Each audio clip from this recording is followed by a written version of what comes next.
Recording now. Hello, YouTube. Hello, hello. Hello.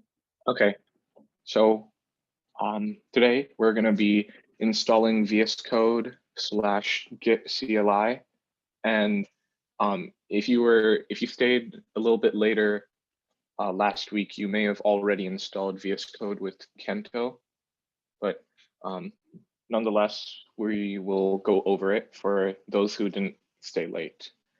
Then we'll also go over we'll go over repositories and Git commands, and then we'll do a live demo.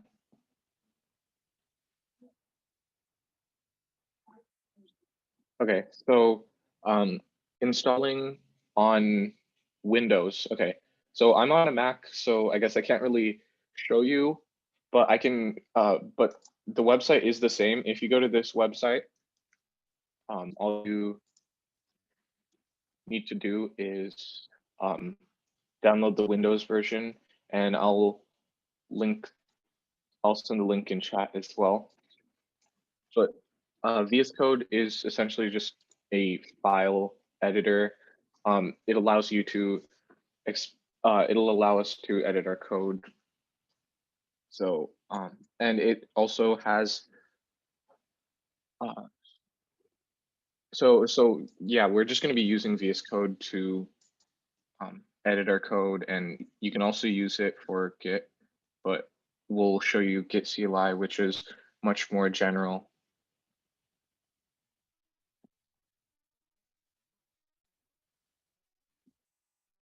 Okay, and then as for downloading the Git CLI, I believe for Windows, you just go to this link and you'd install it using the executable, which should just be, it should open your command prompt. So this would be for Windows, and I linked that in chat as well. And so it may take a little while for you to download those, but we'll just move on. In the meantime, you guys can run the download in the background.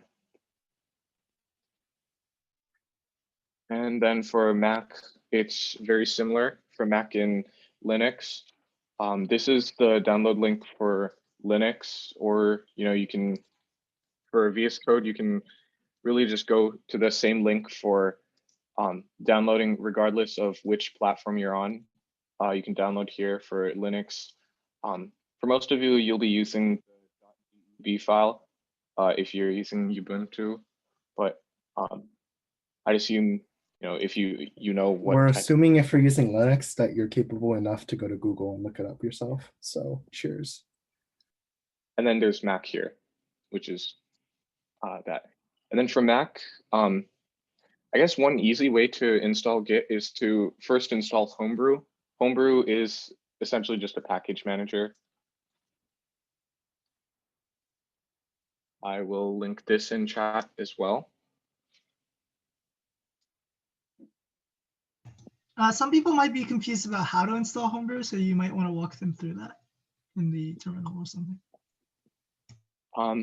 All you really do is you copy this link, then you open terminal, and or it's not a link, you copy that command and you run the command. You may have to type in your password. Then it'll download. For if you already have Homebrew, it'll just update Homebrew.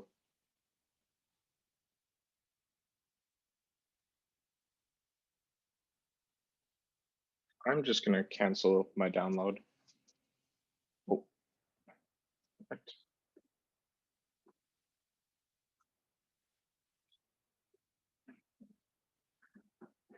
I already have Homebrew, so I'll cancel the download. But after you download Homebrew, you can just run this command to install Git. Just type in brew install Git. And again, if you have Git already, it'll just update your Git. May take a few seconds, but yeah, so I already have Git and it's up to date, so it doesn't do anything.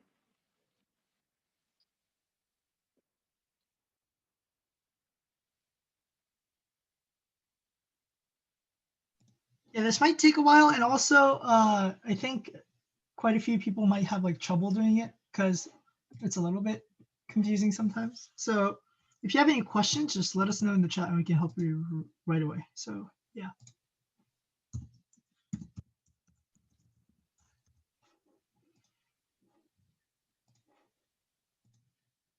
Again, what you have to do is download VS Code and also download Git. And on Mac, it's a little bit more complicated, but on Windows, you just install with the link. So it looks like Ronak is actually saying that for Mac, you don't really need brew to install Git. If you type Git in terminal, it'll install it. Oh, really?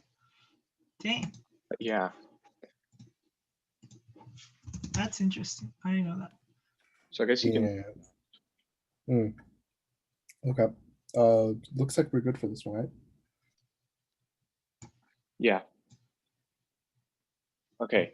And then going over sort of just the big picture of going over the big picture of GitHub and repositories. So essentially, a repository is just the contents of your folder, and it acts contents of your project, and it acts a lot like a folder what you might have on your laptop. So what this means is you can add virtually any you can add virtually any file to your GitHub repository. It works just like a folder. So you know, the only difference is that there are some setup files in the folder which you'd have to install. But we'll show you how to set up a folder as a Git repository in the preceding slides. Some other additional features are that with GitHub, you can do code sharing, which you can essentially share your code with anyone across the whole world. And this allows you to work with teammates, and all your teammates will have the most updated code. So you can end up with a unified version of your code at the end of the project. And then another great feature is issues, where people can launch issues and they can essentially report bugs or request features or even ask questions about your repository. And there's also branches, which allows you to essentially branch off and make changes to your code and later on merge it into a master version. So you can have like two separate versions of your code. And I'm going to show this video, which it kind of explains this and how or why GitHub is useful, or just Git in general. So I'm going to play this video. Let me know if you can hear the audio.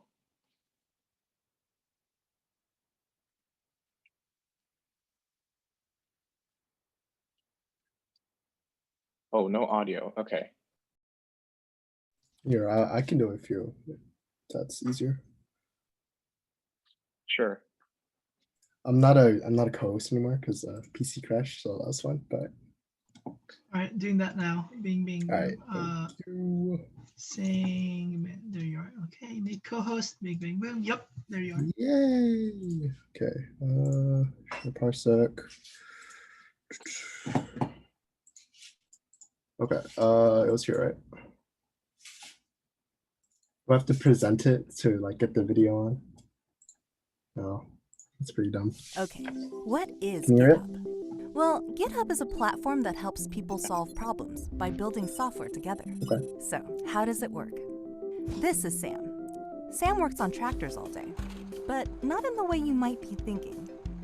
She builds the software that helps make tractors more efficient. And she does this on GitHub with the help of her team, BJ, Melinda, and Mike. Now, even though they all work on the same project, Sam and her team don't all work in the same part of the world. This is Eddie. Eddie also works on tractors all day, except he actually works on the tractors all day. And this is the Harvester L700. It's the latest flagship in the company's fleet of tractors. It's full of sensors and processors that produce a ton of diagnostic data. Eddie has a great idea for how farmers might share their data and improve their harvests. So Eddie opens an issue on GitHub. Issues are discussion threads where people can report bugs, request features, or even just ask questions. Sam is the first one on her team to see Eddie's issue, and she thinks that VJ would be the best person to start the job. And here's where we get into the nuts and bolts. Eddie isn't the only person using the Harvester L700. All over the world, other tractors are collecting moisture data, and they need to keep running smoothly even while VJ is working on the new features. He needs a dedicated place to experiment, so none of his changes end up on the farm before they're ready. So he creates a branch of the code, an alternate timeline where he can safely make changes to the software. Now he's ready to start writing the new features. GitHub tracks VJ's changes and saves snapshots of his progress. When he's ready to collaborate on the changes with his team, he opens a pull request on GitHub. Pull requests let you show others the changes you're proposing so they can review and discuss them. This means VJ's teammates can help with roadblocks and even make improvements. On GitHub, everyone has a copy of the project. So if Melinda has an idea for something that will help make VJ's work even better, she can add it to the branch herself. GitHub keeps a record of everyone's contributions and feedback in the pull request, alongside relevant messages from the team's other systems. Once the team has signed off on the changes, VJ can incorporate the new code into the project. The new feature will be available to everyone as soon as he merges it in. Now farmers everywhere can all benefit from Eddie's great idea. But this is really only the beginning of the story. Because GitHub is the largest community of developers in the world, with millions of people sharing their projects, Eddie's idea could end up helping people in unimaginable ways. What kinds of problems are you trying to solve? Whether you're an engineer, a code enthusiast, or even a farmer trying to harvest grain, software touches every corner of our lives. GitHub is where people build that software. It's how they build software, together.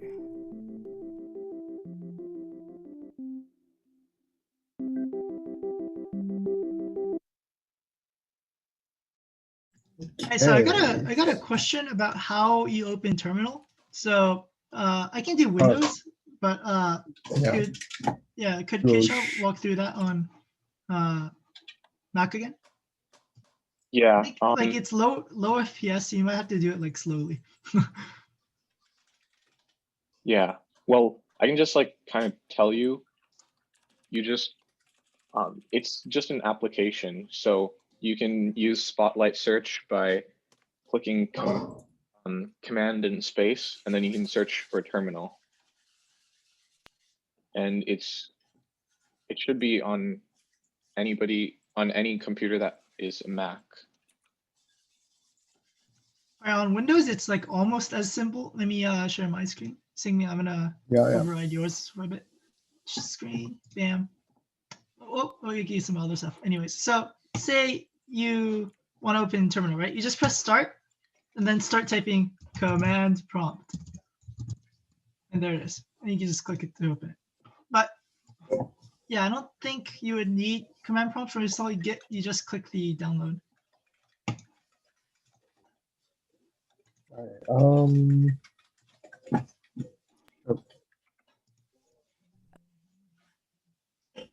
So now we're just going over Git commands. Yeah, so starting out with commits. So a Git commit is essentially, it's like taking a snapshot of your repository at a specific time. And what you should do is you should be making Git commits very often. And over the time, if you make a lot of commits, this will show the history of your project, because you'll have essentially like snapshots of your project at every few steps. And one thing you should know is that commits are local, so they store the snapshot of your project, but you're going to want to push those commits and all the metadata that goes along with it. So that's what the git push command does, and we'll show you how to do that on your through command line in our demo at the end. Yeah, and what Ronak points out is also true. Making commits frequently allows you to get long streaks on GitHub. That's just like getting hacker points. Okay, and then there's also git fetch and pull. So they are very similar, but there are some key differences. Fetch and pull, they're both used to download new data from a repository. So fetch essentially downloads the data. However, it doesn't integrate this with your files. So this is completely harmless because it's just downloading data. And because it doesn't integrate these changes into your working files, git fetch will never manipulate or destroy or screw up anything that you're working on. So really, you can fetch as frequently as you can. You can fetch, run git fetch. And pull, git pull not only downloads the data, but it also integrates it into your current working files. So this can lead to merge conflicts. For example, if you change the same line as somebody else who has already pushed their changes to the repository, that could cause a merge conflict. But yeah, Ronak says merge conflicts can be resolved by saying git push -f, which just -f just like forces it. Yeah, but you wouldn't. I think it's better if you'd want to like manually do the. You'd actually want to manually check your merge conflicts because they can cause problems with your code if you don't manually check them, but they're pretty easy to check. Yeah, and then there's also git revert. It's exactly what you might think. It reverts a specific commit, but git revert only reverts one commit. So if you want to go back 5 commits, you'd have to run git revert on a list of commits.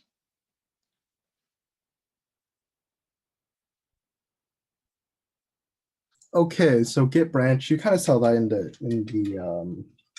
the video.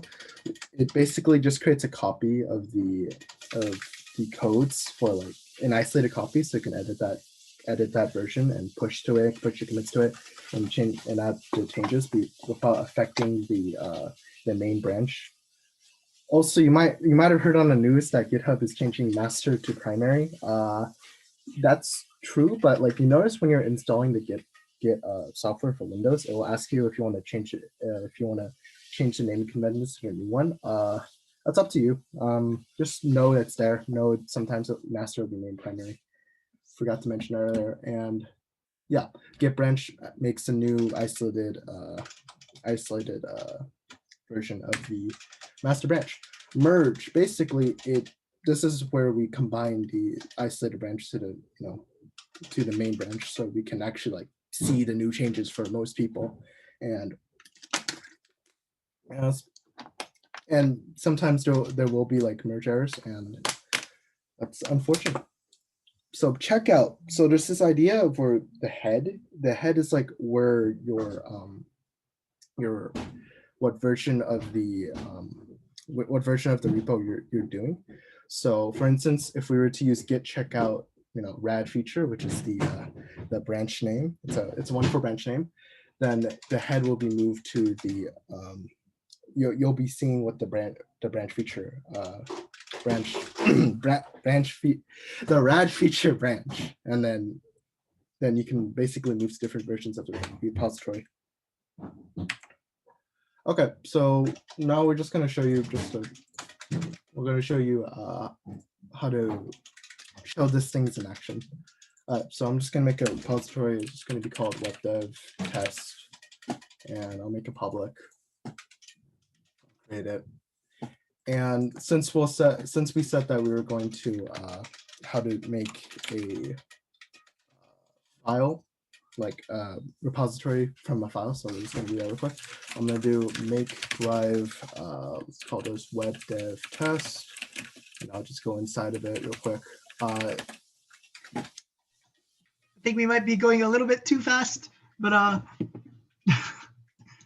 Okay, so basically I'm making a file, but here I'll write it here so it's a bit more friendly. So I'm just gonna call this project file. And inside, yeah, basically just make a folder for the dash. project you want to edit in. Yeah. And then, and we'll just make a file here. I'll call it, here, I'll just use this thing. Call it index.html because we're web dev. Okay. And then I am going to, oh, also, I'm sorry, I should have mentioned that earlier. For file manager, Windows doesn't allow you to change, what was it, file extensions normally. So you have to press this view button on the top right here. And then you check, oops, you check file name extensions right here. All right, so we're just gonna add the file. We're gonna add some changes, or yeah. So we're just gonna put hello world, hello world, and save it, and then go to the our terminal right here. It is pointing to project file. We're going to add, we're going to stage this change. So staging changes, it's just basically saying, hey, which files do I want to change? Okay, and yeah. Oh, sorry, we need to get in it. Okay, this is initializing the repository. It's basically saying, hey, I want to use this folder to act as a repository. So we're just gonna do that real quick, and it makes it a .git file. Don't like, you don't need to worry about the .git file. It's actually supposed to be hidden, because it has a period at the front. You shouldn't really worry about it. And we're gonna add the index.html, and then we have staged that file. So we're gonna do a commit. We're gonna use the parameter -n to say I want to have a commit message, and then this is just going to be called initial commit. Okay, now we need to add a remote. A remote is basically just a place where you're gonna upload it. We're gonna use GitHub as a place to do it because first of all, it's free, and second of all, it's free, and it's wonderful. So GitHub provides you like a little guide of how to do it. So what we're going to do is git remote add origin this web this HTTPS URL, and yeah, and then we're just going to add that, and we're going to push. So then we need to tell like, hey, I want to push specifically to the remote origin and to the master branch. I spelled origin wrong. Yeah, that's not the only thing I did. Upstream. Put upstream instead of upstream. Cool. I misspelled origin. Spelling things is not necessarily a great trait. Misspelling things is not a very great trait.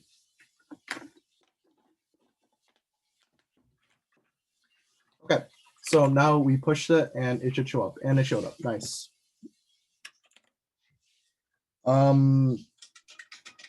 By the way, you only have to do that the first time, Yes. like remote or stuff. if you couldn't keep up, don't worry. I'm gonna do like a slower, more mouse and clicky demo. So if you want to stay a little bit after the meeting is over, yeah, I can do that. I think it's like, what is it? What's after the meeting? It's like talk to teachers to get help time, right? Office hours, yeah, whatever it's called. Yeah. Yeah. So if you want to stay during office hours, we can. I can share that. Okay. Okay, and now it's here, and I'm gonna add some more changes. We're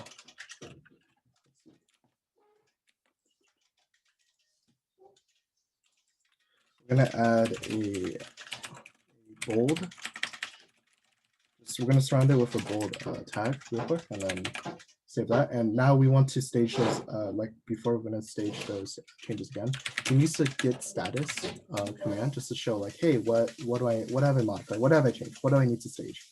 And we're just gonna do that real quick. Add index.html. Commit-m, another name. And you should generally have the messages reflect the changes that you made. So bold words. Push. Okay, so what if I just made a mistake? Terrible mistake. I just bolded something. Wow, that's terrible. Why should I have done that? So I can use git log to tell me like, hey, what are the what did I not push it? Sorry, I did not use to commit right. You're supposed to use dash as to show what parameters you want to use.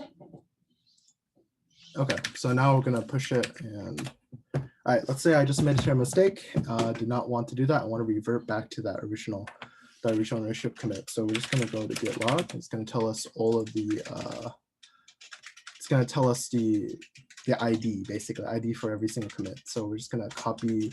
You don't need to have the full ID. You can just like copy whatever amount you think it's unique to it. Since there's only like a little, I'm just gonna copy like half of it.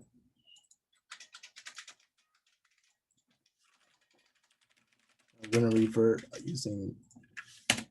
We're just gonna use the git revert and the commit ID. Okay.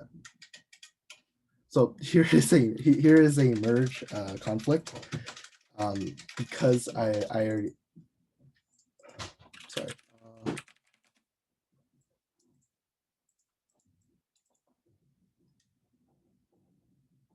Just a heads up saying that, watch time. How much time we have? 5 minutes, but we want to end a little bit early. So yeah, Oh, just okay. wrap it up You know what? soon. Here we can, yeah, we can finish up here. Okay. Why is this not working?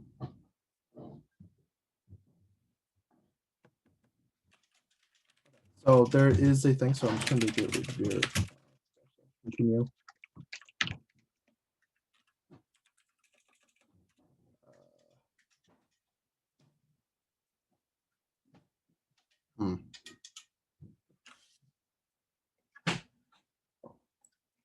Okay, I'm not entirely sure what this is, and we're almost out of time, so I'm gonna come back to this later. And yeah. Right. Cool. I'm just gonna put the sign-in link, and the code is git. Yeah. Today. Code is git. Code is git. Bing bing boom. Ba bam ba bam. Yeah. Help. Yeah. I got you. Let me open up a new VS Code window so I can demo it to all of you. Okay.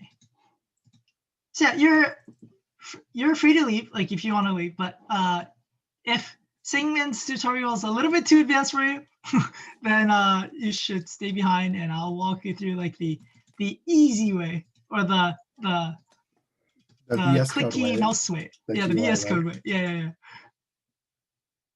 Gonna go through the recording later. Okay, that works too. Cool. All right, so you guys done for the day, or do you need me to stick around? No. Okay. No. All right. Take it easy, guys. Thanks for the thank you. reminder. Thank you. Thanks for coming every week. All right, so to the people who are left, there's still a few people left, so I'm gonna walk you through that. I guess a few people are gonna view the recording as well. So hi YouTube. Let's keep recording. Okay, let me share my screen.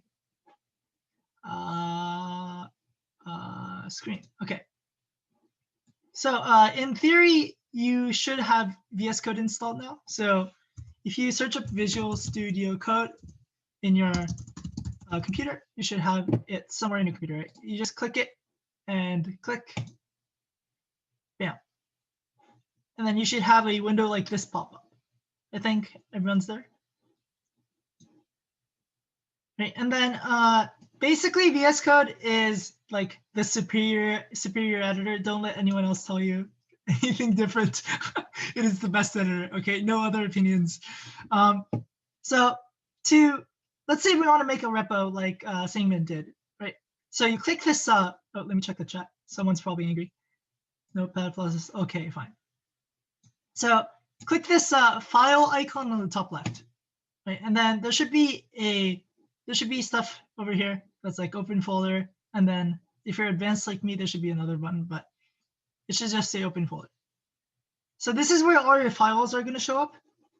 And say we want to make a repo, then you click this this source control button. It's like it looks like a weird, I don't know what to call it. It's like a scuffed fork. So yeah, it says Git was not detected because I don't have Git installed on Windows. So if you have this error, then that means you haven't properly installed Git. But if you do have Git installed, then you should have let me switch to my proper environment. If you do have Git installed, you should have something that looks like this. So it says, in order to use Git features, you can open a folder containing Git repository or clone from a URL. Okay, so let's go over to github.com and we'll make a new repository for ourselves here. New repository, bam. Right, and let's call it web dev test as well. Web dev test. Right, and I'm going to make it private, and then create. So that's simple enough. And then there's a bunch of stuff on this page, right? And like, you don't need to care about any of it. All you got to do is copy this thing right here with the copy button. Bam, copy this thing, this URL right here. And then click clone repository in VS Code, clone from GitHub, and then paste the link, press enter. Oh, whoops, I did something wrong. Clone from GitHub. Oh, okay. So in VS Code, you can actually sign into GitHub over here. So there's like a user icon on the bottom left. Click that, and then you can sign in to your GitHub account. And you should do that. Once you do that, you can really easily clone anything from GitHub. So let's say clone repository, clone from GitHub, and then I can search up, what do I call this? Web dev test. And bam, I can see Sangman's version of web dev test as well. But I'm going to do Kento Nishi / web dev test because that's my / web dev test. And there it is. So I just click it. And then I choose a folder where I want to save the files. So I have all my code in this GitHub folder. So GitHub / I'm going to put it in this GitHub folder over here. Okay. It cloned. And it says, would you like to open the cloned repository? Well, yeah. So let's just open it. And let it load. And boom, you're ready to go. Basically, you have an empty repository set up now. And say we want to add like an index.html file, right? You just click this new file button up here, or you can right click in here and then click new file. And then type index.html. I'm going to make the text bigger so you guys can all see. Index.html, press enter, and bam, you have your first HTML file in VS Code. And so in here, you can type stuff like div p world, right? And now we have your basic HTML file. And if you reload on GitHub, you won't see the index.html file. And you might wonder, why is that, right? That's basically because you haven't committed and pushed your code to GitHub. So GitHub doesn't know that this new file is in your code. So what do we have to do? You see this one icon right next to the Git icon right here, or source control icon right here? That means there's one file that hasn't been committed. So you can just click that. And then it says, oh, there's a change that you have not committed. Right? And this plus icon will say, stage the change. So staging is basically like recognize that the change happened. In Git, there's like a way to not recognize that a change happened, so you don't update GitHub. So the code is different on your computer, but nobody else knows, basically. But we do want GitHub to know that our code was updated, so we press this plus icon. And if you did that by mistake, you can just press this minus icon to bring it back. But we do want the change, so let's press plus. Right. Now, if you click index.html in this source control panel right here, you can see what exactly was changed, right? So here there was nothing originally. Now we have 5 extra lines. Okay, so we want to commit this, but how do we do that? Basically, we have to attach like a short message. So let's say my first commit here, right? And then once you have a good message, you just click check, and then you're committed. Now, if you reload on GitHub, you still won't see anything. And that's because you haven't pushed your changes. So what that means is the thing you just saved or committed is on your computer, but GitHub doesn't know that yet. So the thing you have to do is you have to go here, this ... button, and then pull comma push, and then push. Or you can press this tiny icon on the bottom, but that might be a little confusing. So for beginners, I would say just go to this ... pull push, push. And then now if you reload your repository, you should see the updated code. There it is, index.html. And there's like a history button over here. You can see that. If you click that, you can see the timeline of all your commits. So let's add something else. Let's say we want to have a title for the page, or like a header, I guess. So h1, my page, like that, right? Then we would commit that over here, added header. Make sure you have like appropriate commit names. Click commit, pull push, push. And then once that's done, let's wait for it to finish. Yep. If you reload the page, bam, there it is. So now if you look at the code, it'll be exactly what you wrote. Yeah, that's pretty much it for like a simple Git tutorial. And here it makes all the commands really easy. So if you want to pull changes, you can just click pull. If you want to fetch, like Keshav introduced, you can fetch, bam. Yeah, so VS Code pretty much makes everything involving like Git and source control easy. So I do recommend that you use it. And we'll start using it next week officially. So yeah, that's pretty much it.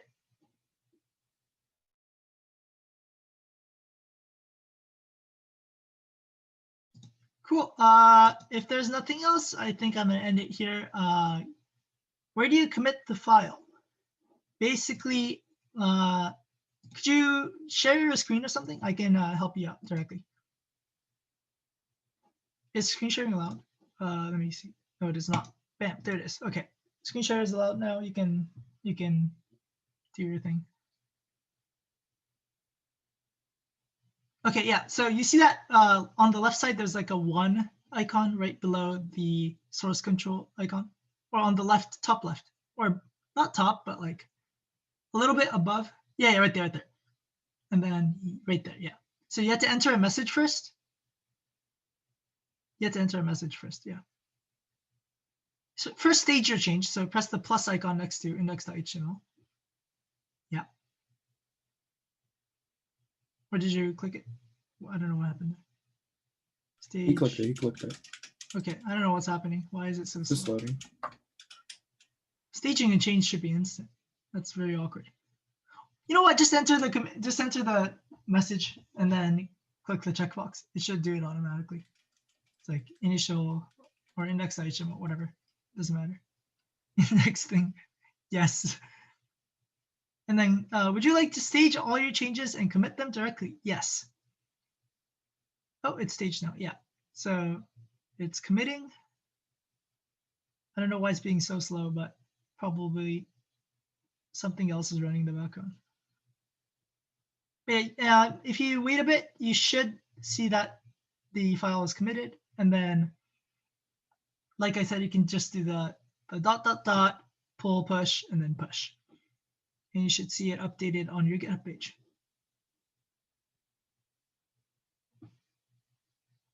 right, I think that's pretty much it for today. I'm gonna pause the recording here, and yeah, hope to see you next week. Bye.